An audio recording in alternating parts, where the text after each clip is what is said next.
Mister अनुज, मुझे माफ़ कर दो, वो मर गया।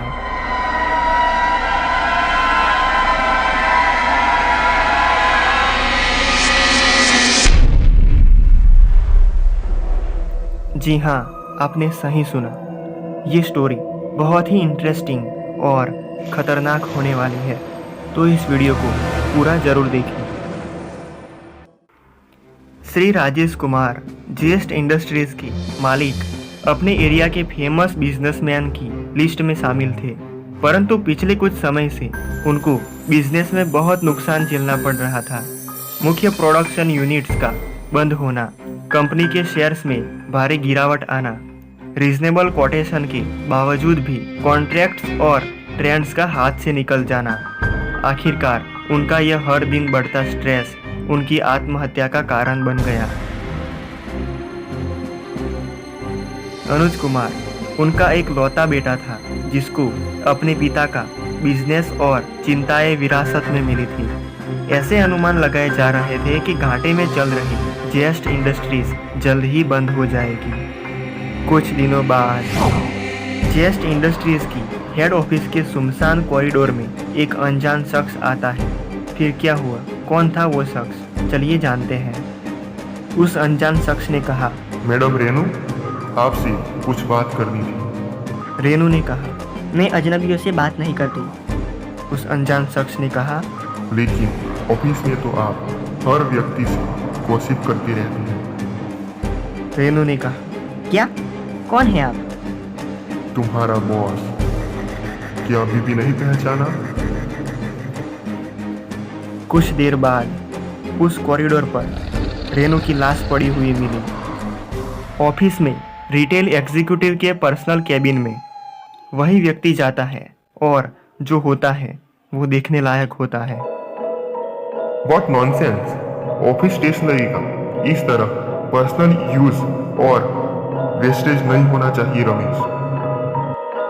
रमेश ने कहा, oh hello mister, who are you? आप अंदर कैसे आए? मुझे नहीं पहचाना? मेरा नाम राजेश कुमार है। मैं तुम्हारा बॉस हुआ करता था। तुम्हें यकीन नहीं हो रहा होगा। लो देखो, मेरा चेहरा थोड़ा सड़ गया है, लेकिन पहचान में तो आ रहा होगा। चलो अब बस स्टेशनरी का अच्छा इस्तेमाल किया जाए। कुछ ही सेकंड्स के बाद मरे हुए रमेश का शरीर ऑफिस स्टेशनरी के गोदाम में नजर आता है। सब कुछ बहुत जल्दी हो रहा था। आज जेस्ट इंडस्ट्रीज में लाशों का ढेर लगने वाला था।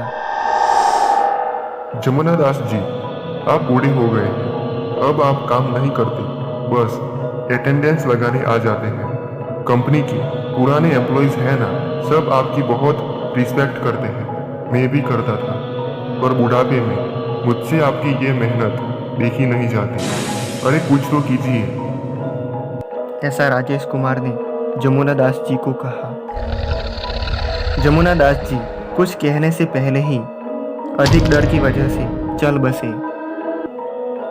राजेश कुमार ने अपनी कंपनी के सारे इनएफिशिएंट एम्प्लॉयज और वर्कर्स को कुछ ही देर में कंपनी से हमेशा हमेशा के लिए रवाना कर दिया था।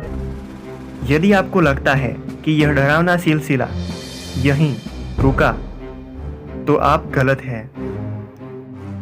The twist in the story. Jest industries के कुछ किलोमीटर्स की दूरी पर एक बस स्टॉप पर भाई साहब, क्या टाइम हुआ? 10:35। बहुत सर्दी है, आज तो आप लेट हो गए। मदन बाबू, आपके ऑफिस का टाइम तो 10 बजे का है ना? मदन ने कहा, हाँ, ये सब तो एडजस्ट हो जाता है। वैसे मैंने आपको पहचाना नहीं।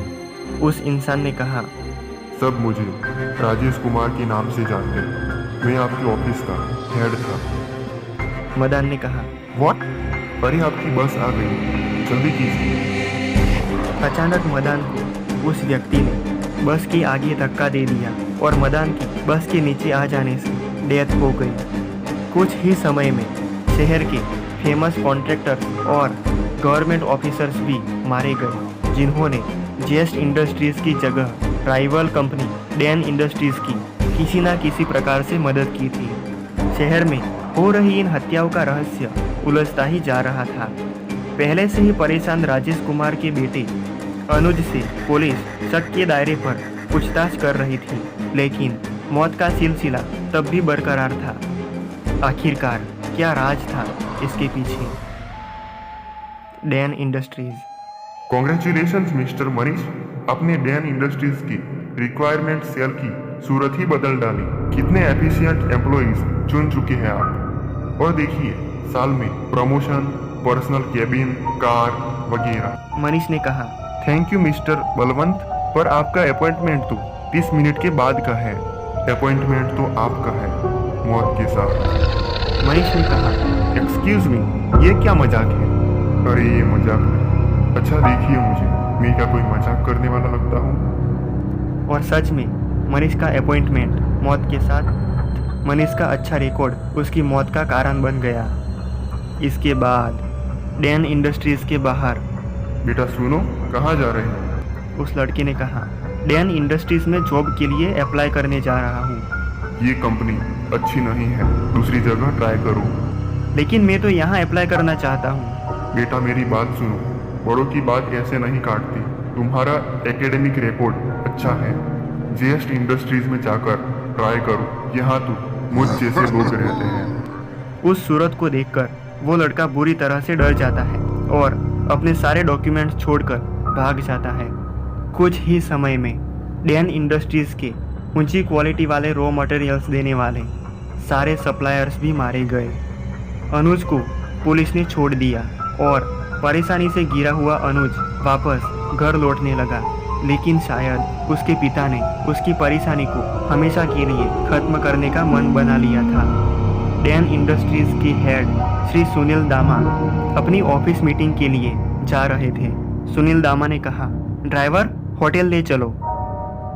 एक कंपनी पहले आई, उसके मालिक ने खूब मेहनत से सब कुछ जुटाया, लेकिन दूसरी कंपनी आई और उसके मालिक ने बिजनेस एथिक्स का ख्याल नहीं रखा। क्यों दामा, तुम तो बड़े घटिया दाम के इंसान निकले। सुनील दामा ने कहा। ओह राजेश, वाह, तुम तो बहुत चालाक निकले। इतनी जल्दी पहचान लिया।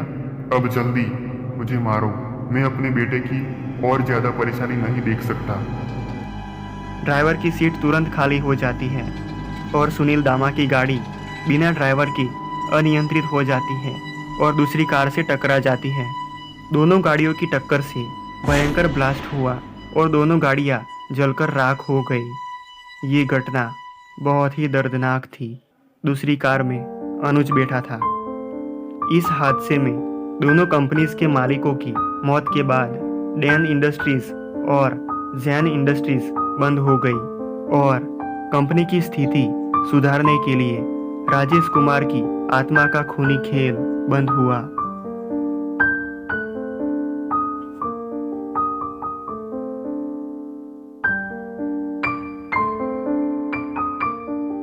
कैसी लगी ये स्टोरी कमेंट में ज़रूर बताएं और चैनल पर नए हैं तो चैनल को सब्सक्राइब करना न भूलें। Thank you.